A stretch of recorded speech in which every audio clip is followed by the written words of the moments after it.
Good evening, everyone. My name is Pam Johnson, and tonight I'd like to talk to you about an issue that is very dear to my heart, and that is volunteering. I know you've seen them everywhere. Sign-up sheets. Sign-up sheets in your school, maybe in your community, on a bulletin board at work, or even at church. You look at those sheets and you say to yourself, I don't have time. I don't have enough talent, and what's in it for me anyway?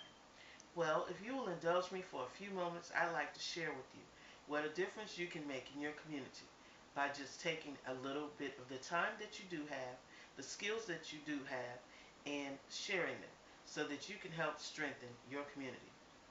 Volunteering does three things. It saves resources at a time when funds are scarce. It gives you an opportunity to learn a new skill or explore a new career. It also strengthens your community. The 2014 Bureau of Labor Statistics rate for volunteer hours per hour $23.07. That's how valuable your time is to a community organization.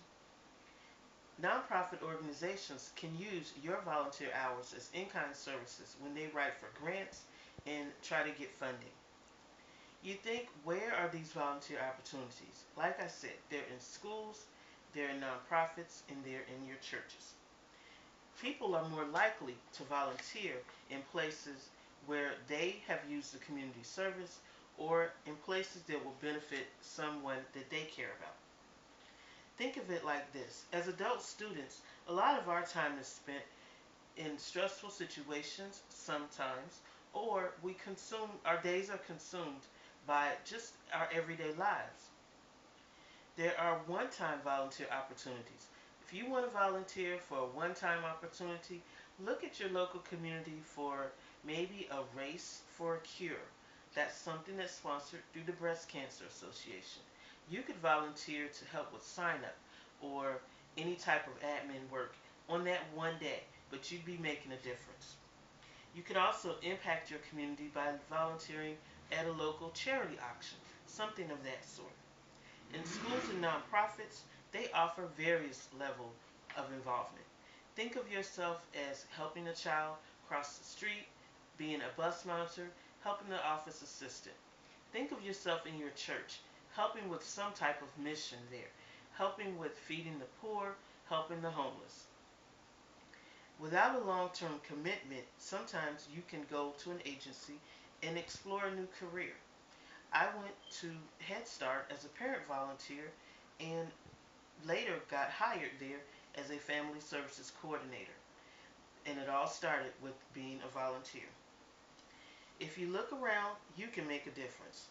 Make a difference in a church, in a school, in a nonprofit organization. Imagine how you're going to feel when you help someone who can't pay you back anything. Someone you help them just because. That will make you feel better. Let me help you eliminate the excuses of volunteering. Use your time and talents to help your community.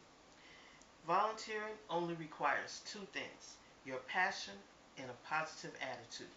I'd like to leave you with two quotes from statesmen of America. One of them is from John F. Kennedy's 1961 inaugural address, and he said, "And so, my fellow Americans, ask not what your country can do for you. Ask what you can do for your country. My fellow citizens of the world, ask not what America will do for you, but what together we can do for the freedom of man." And the last one is from Martin Luther King Jr. He said, "Everybody can be great because anybody can serve." You don't have to have a college degree to serve. You don't have to make your subject and verb agree to serve. You only need a heart full of grace, a soul generated by love. Thank you very much.